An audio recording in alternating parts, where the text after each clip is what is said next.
مسئلہ ہے اس کا بس کہہ دیتا ہے بیچارہ، جو نہیں کہنے کا ہوتا وہ بھی کہہ دیتا ہے. نکل جاتی ہو سچی بات جس کے منہ سے مستی میں تو آتا ہے نا، نکل جاتی ہو سچی بات جس کے منہ سے مستی میں، فقیہ مسلط بھی سے وہ رندے بادہ خار اچھا. فضل الرحمان صاحب ہوتے تو یہ بات کبھی باہر نہ آتی، یہ عمران کے منہ سے ہی نکلے گی. نکل آئی کہ 3 حصے بنانا چاہتے ہیں، اس کا مطلب، اور ایک صفحے پہ تھے نا سب، اس ایک صفحے سے اسے اتارا ہے تو اس نے کہا 3 حصے کرنا چاہتے ہیں، یعنی اس صفحے کا منصوبہ کیا ہے، سمجھ آئی؟ اب اس کو لات مار کے اتار دیا، کیوں؟ اس کو تڑپ کے آئے، اس صفحے وہ 3 حصے کرنے کا کوئی انعام ملنا تھا نا. آپ پاکستان جیسے ملک کو 3 حصے کرو گے تو کوئی انعام ملے گا یا نہیں ملے گا؟ انعام ملنا تھا. وہ آخری ٹائم پہ جب 2-4 ہاتھ لبے بام رہ گیا تو کک آؤٹ. تو بندہ تڑپے گا، بندہ اچھلے گا، بندہ کودے گا، بندہ فرسٹریشن کا شکار ہوگا. اب ایک پوری ٹیم نہیں چڑھ گئی ہے کہ بھئی وہ حصے دار ہو کے آ گئی. ابھی تک تو یہی لگتا ہے رخ وہی اسی ایک صفحے والا ہے جو تھا. یہ تو ہے دنیا کی سطح پہ بات. اب میں آپ کو سنانا چاہتا ہوں اگلی بات. اس قوم کے اندر سے یہ خیال نہیں نکل، بہت کوشش ہوئی ہے یار، کتنی کھیلیں کودیں، یہ وہ عیاشیاں خرمستیاں، پھر یہ کہ اب بھوک مہنگائی، کوئی حربہ نہیں ہے جو نہ اختیار کیا گیا ہو. لیکن یہ کہ قوم کے اندر، اس کی جڑوں کے اندر سے یہ بات نکلی نہیں ہے. اب بھی پوری دنیا میں سب سے زیادہ اس اعتبار سے زرخیز ملک پاکستانی کو سمجھا جاتا ہے. اصل میں وہ اقبال نے بات ہی اس طرح کی ہے. پھر یہ کہ جماعت اسلامی کا جو کام ہوا ہے بہت بڑا کام ہے، ڈاکٹر صاحب کی پوری زندگی لگی ہے. یہ باتیں گراس روٹ لیول تک اتری ہوئی ہیں، اور اس سب کا جو نتیجہ نکلا وہ کیا ہے؟ ایک علامت ہے نا، توہین رسالت ہوتی ہے. کوئی ممتاز قادری اٹھ کے کسی سلمان تاثیر کو پھڑکا دیتے ہیں. غیر قانونی کام ہے، میں بھی کہتا ہوں غیر قانونی ہے. جو یہ کام کرے اسے پھانسی دینی چاہیے، میں بھی کہتا ہوں پھانسی دینی چاہیے. لیکن قسم سے میں خوش بہت ہوتا ہوں اس کے پھانسی پانے پہ نہیں، اس کی تڑاخ کرنے پہ. کیونکہ جب تک قانون پہ عمل نہیں ہوگا اس کے علاوہ کوئی چارہ ہی نہیں. ابھی گاندھی مر جاتا ہے، وہ کیا نام ہے یار، رشدی مر جاتا، مرنا ہی تھا، 76 سال کا ہو گیا تھا، 2 سال بعد مر جاتا. لیکن یہ جو ہوا ہے نا، یہ ایک پوری دنیا کے لیے پیغام ہے. یہ مری ہوئی امت بھی دشمن رسول کو نہیں چھوڑتی. اور یہ پتہ ہے اس کا مطلب کیا ہے؟ جب تک یہ ہے ہماری امید قائم ہے کہ اللہ تعالیٰ کا ہاتھ اس امت کی پشت پر ہے. ٹھیک ہے، شیطان بہت مضبوط ہیں، بہت طاقتور ہیں، لیکن اس امت کی پشت پر اللہ کا ہاتھ ہے. تب اتنا بڑا کام کوئی اٹھ کے کرتا ہے نا. کسی ایک آدمی کے لیے یہ کام کرنا کوئی آسان کام ہے؟ یہ پوری دنیا سے ٹکر لینا ہے، وہ کر گزرتا ہے. بے خطر کود پڑا آتش نمرود میں عشق، عقل ہے میوے تماشائے لب بام میں بھی یہ کام ہو جاتا ہے. اور اس کام کا پوری دنیا مانتی ہے. یار یہ جو ہے نا سب سے زیادہ، یہ جہاں بھی کوئی کاروائی ہوتی ہے کھرا جا کے پاکستان سے نکلتا ہے.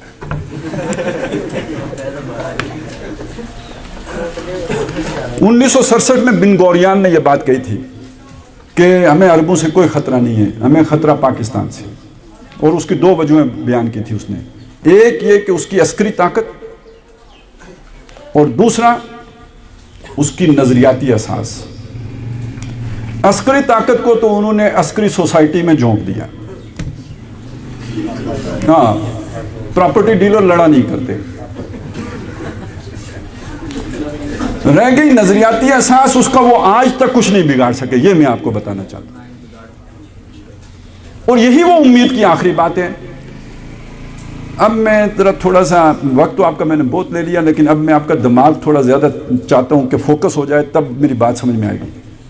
سورہ کہف میں آپ کو پتہ ہے ایک قصہ آیا ہے موسیٰ اور خضر کا. موسیٰ علیہ السلام کو اللہ نے حکم دیا کہ ایک بندہ ہے، جا کے اس سے ملو، وہ کچھ انوکھے کام کرتا ہے، ذرا اس سے بھی مل لو وہ کیا کام کرتا ہے.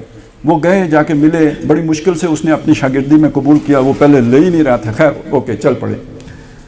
وہ ایک کشتی میں سوار ہوئے. ان صاحب نے اس کشتی نئی نویل، یوں سمجھے کہ بھائی 22 ماڈل کی جو ہے نا سویک کار تھی، اور انہیں جناب ادھر ٹھوک دی تھی. موسیٰ علیہ السلام نے کہا کہ تو نے کیا کیا یہ؟ انہوں نے ہم سے کرایہ بھی نہیں لیا, ہم پر احسان کیا, بجائے احسان کا بدلہ چکانے تو نے ان کی کشتی توڑ دی. انہوں نے کہا میں نے کہا نہیں تھا کہ جب میرے ساتھ بیٹھو گے تو سوال نہیں کرو گے. انہوں نے کہا اچھا سوری میں بھول گیا تھا. پھر چلے آگے, ایک چھوٹا لڑکا ملا, انہوں نے پٹک دیتا, قتل کر دیا, فقتل. موسیٰ علیہ السلام نے کہا تو نے ایک زندہ آدمی مار دیا بغیر, ایک نفس کو ذکیتاً, معصوم بچہ بغیر نفس, بغیر کسی وجہ کے, لقد جئت شیئا نکرا, تو نے تو بڑی غلط حرکت کی ہے, بڑا منکر کام کیا ہے. انہوں نے کہا اے میں دسیا نہیں سی, تو میرے نال نہیں چل سکنا. اچھا ٹھیک ہے, اب اگر میں پوچھوں تو پھر مجھے ساتھ نہیں رکھنا. وہ آگے گئے تو ایک دیوار گر رہی تھی, مطلب وہ دراڑیں پڑ چکی تھیں, جیسے زلزلے کے بعد یہاں دیواریں ہو گئی تھی, وہ گرنے لگی تھی. اس نے چھپ کی, وہ سیدھی ہو گئی.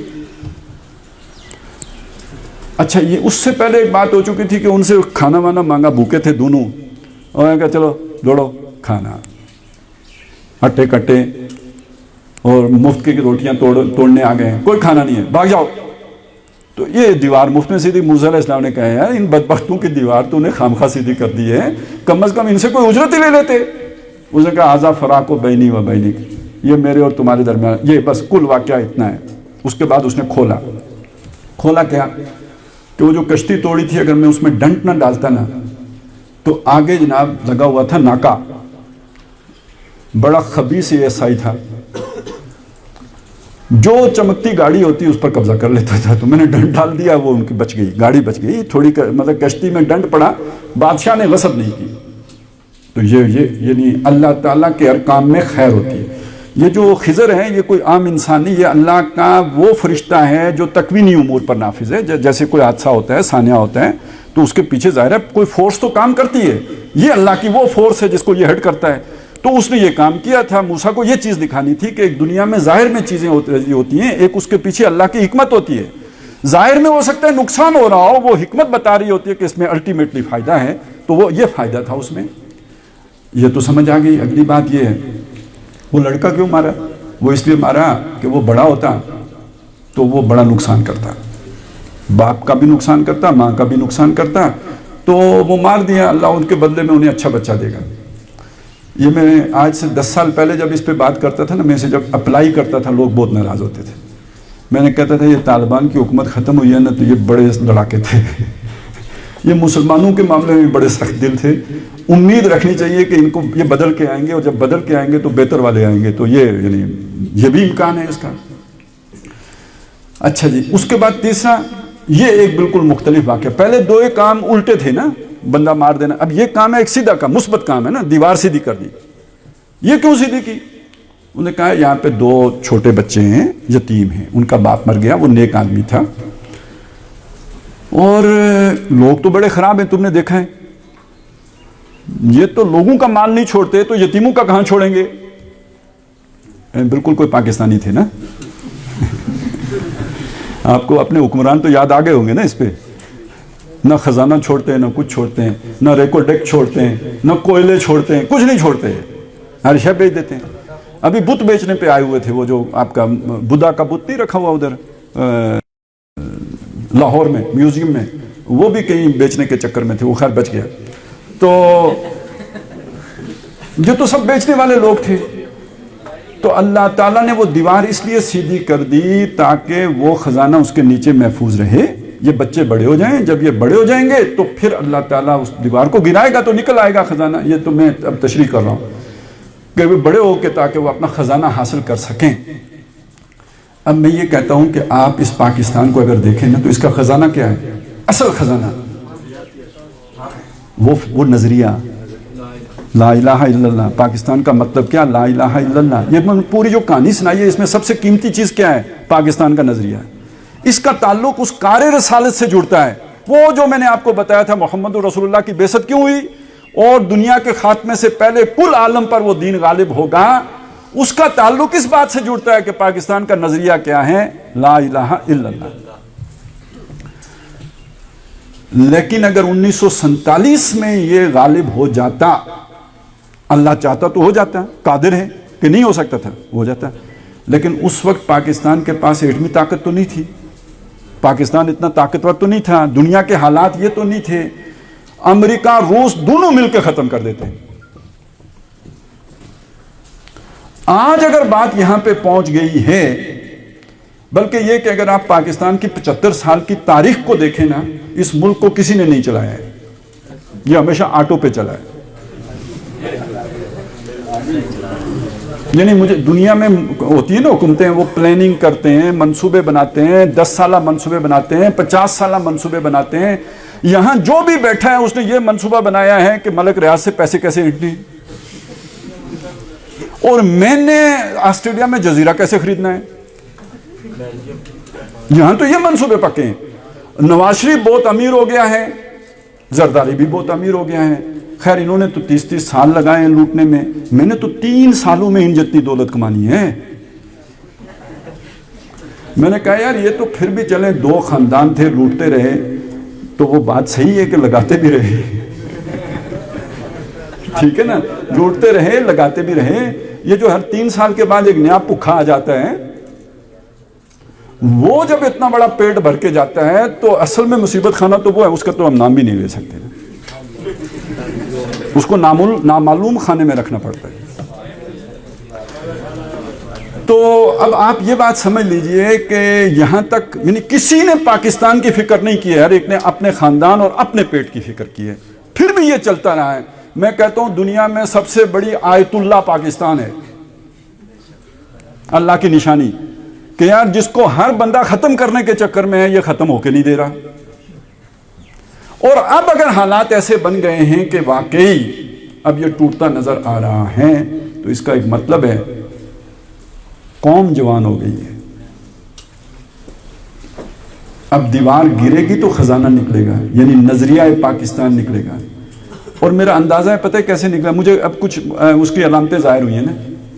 یہ جو ہمارے اوپر ایک قبضہ گروپ بٹھایا گیا تھا نا, قبضہ گروپ میں اب کہہ رہا ہوں, وہ سارے سیاستدان بھی جمع کر لیجئے, جاگیردار بھی کر لیجئے, یا بیوروکریٹ وغیرہ بھی کر لیجئے, خاص لیئر باقی اداروں کی بھی کر لیجئے. یہ ایک قبضہ گروپ تھا جو بٹھایا تھا انٹرنیشنل قبضہ گروپ نے, شیطانوں نے. وہ اس کے یعنی اس چھتری تلے ہمیں رکھا ہوا تھا. جب کسی علاقے کے حالات خراب ہوتے ہیں نا, ان کے جڑے ان کے بڑے بڑے مفادات ہوتے ہیں, یہ وہاں سے بھاگتے ہیں, یہ دوڑنے لگا, یہ ادھر نہیں ٹھہرتے. ابھی اشرف غنی نے کتنی دولت اکٹھی کی ہوئی تھی, افغانستان سے دوڑ گیا یا نہیں دوڑ گیا؟ دوڑ گیا. شاہ ایران سے دوڑ گیا تھا یا نہیں دوڑ گیا تھا؟ دوڑ گیا تھا. یہ ہم ریٹائرڈ ہو کے جا کے آسٹریلیا میں کیوں بیٹھتے ہیں, امریکہ میں کیوں بیٹھتے ہیں, دبئی میں کیوں بیٹھتے ہیں؟ ہاں, پاکستان کے بارے میں آپ کو بتاؤں, یہ ابھی پچھلے دنوں ایک صحافی دوڑا ہے نا, ارشد شریف ہے, دوڑ گیا نا. وہ تو پہلے سے دوڑا ہوا ہے. نہیں, ارشد شریف, وہ بھی شریف ہے, بس شریف ہونا ہے اس کا. تو ARY والا وہ دوڑ گیا. آج سے 3 سال پہلے ہمارے ایک دوست, وہ اس کے کسی دور پار سے رشتہ دار لگتے تھے, وہ کسی بھاری بوٹ تلے آ گئے تھے, ان کا پلاٹ. تو انہوں نے چاہا کہ کسی کی مدد لیں, ادھر بھی ہاتھ پاؤں مارے, ادھر بھی ہاتھ پاؤں مارے. تو پتہ چلا جی ارشد شریف بھی میرا رشتہ دار ہے, اس سے پہلے نہیں پتا تھا. تو وہ اس کے پاس بھی پہنچ گئے کہ یار وہ کوئی میڈیا کی مدد لیں.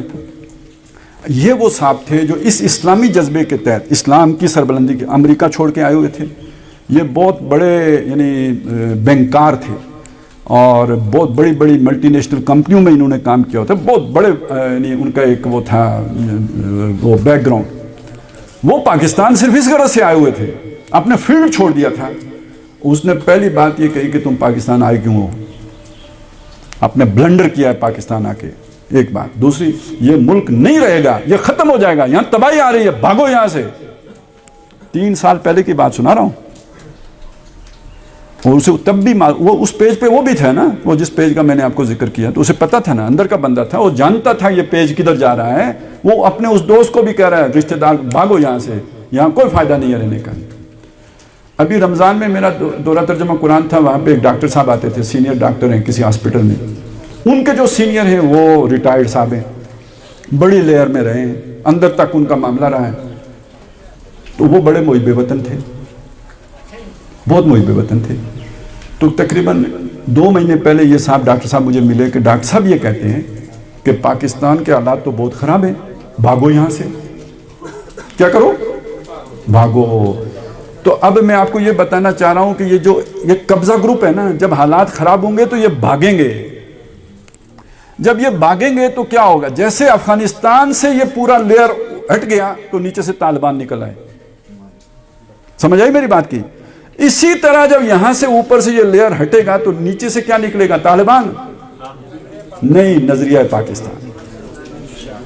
اور اگلی بات سن لیں، اگلی بات یہ ہے کہ یہ پاکستان اور افغانستان ایک اکائی ہیں، جغرافیائی اکائی بھی ہیں، نظریاتی اکائی بھی ہیں. افغانستان اکیلا رہ ہی نہیں سکتا، اسے پاکستان کی ضرورت ہے. وہ لاکڈ لینڈ ایریا ہے، وہ سمندر اس کا ہے ہی نہیں. پاکستان کے بغیر اس کی موت ہے. اور نظریاتی طور پر وہ ادھر جڑا ہوا ہے. بلکہ یہ وادی ہی ہے کہ یہ ساری وادی سندھ ہے. یہ جو دریائے سندھ ہے نا، یہ درمیان سے جو بہتا ہے، دریائے کابل آ کے اسی میں گرتا ہے نا، کابل سے آتا ہے. یہ کشمیر بھی جا کے ادھر ہی جڑتا ہے. اور یہ دو پول ہیں، ایک کشمیر ہے، دوسرا کابل ہے. اور یہاں اللہ تعالیٰ نے 20 سال ہو گئے ہیں، بلکہ 30 ہو گئے ہیں کہ سکون نہیں ہے، امن نہیں ہے، چین نہیں ہے. زندگی ہتھیلی پہ رکھ کے جیا جاتا ہے. یہ تو گویا ہر وقت آتش نمرود میں جی رہے ہیں. یہاں سے اللہ تعالیٰ وہ جان نثار، کمیٹڈ، ڈیووٹڈ لوگ تیار کرتا رہا. اور پاکستان کو اللہ تعالیٰ نے نعمتوں میں رکھا، خوشحالی میں رکھا. وہاں پر وہ نظریاتی لوگ تیار کرتا رہا. اور یہ جب آخری وقت آئے گا یہ آپس میں جڑ جائیں گے. ملیں گے سینہ چاکانے چمن سے سینہ چاک. اور یہ دونوں مل کے ایک ہوگا بازو شمشیر زن حزب اللہ، اور اس کے پیچھے جو ذہن ہندی ہوگا. یہ جو 400 سال کی تاریخ ہے پاکستان کے پیچھے نظریے کی، مجدد الفسانی سے لے کر شاہ عبدالحق محدث دہلوی، شاہ ولی اللہ، پھر ان کے آگے تحریک شہیدین، یہ میں نے پورا جو آپ کے سامنے نقشہ، اس سب کا حاصل ہے جسے آپ نظریہ پاکستان کہتے ہیں. اور یہ سارا اس زمین کے اندر موجود ہے، اس دیوار کے نیچے ہے. یہاں پر جب آزادی حاصل ہوگی تو پھر اس کے نتیجے میں وہ سوچ، وہ خیال، وہ فکر سامنے آئے گی کہ جس کے ہم امین ہیں. اب میں آپ کے سامنے آخری بات رکھ رہا ہوں. جس کا جو کام ہے وہی اسے سانجھے. آپ افغانستان جا کے کچھ نہیں کر سکتے. اور جن لوگوں نے آپ کو افغانستان کا رستہ دکھایا، آپ میں بہت سے لوگوں کو دکھایا گیا، وہ آپ کے دشمن تھے. جو کام افغانستان میں ہو رہا ہے وہ افغان کر سکتے ہیں اور بہت اچھے طریقے سے کر سکتے ہیں. آپ نہیں کر سکتے. آپ وہاں جا کے صرف ضائع ہوتے ہیں.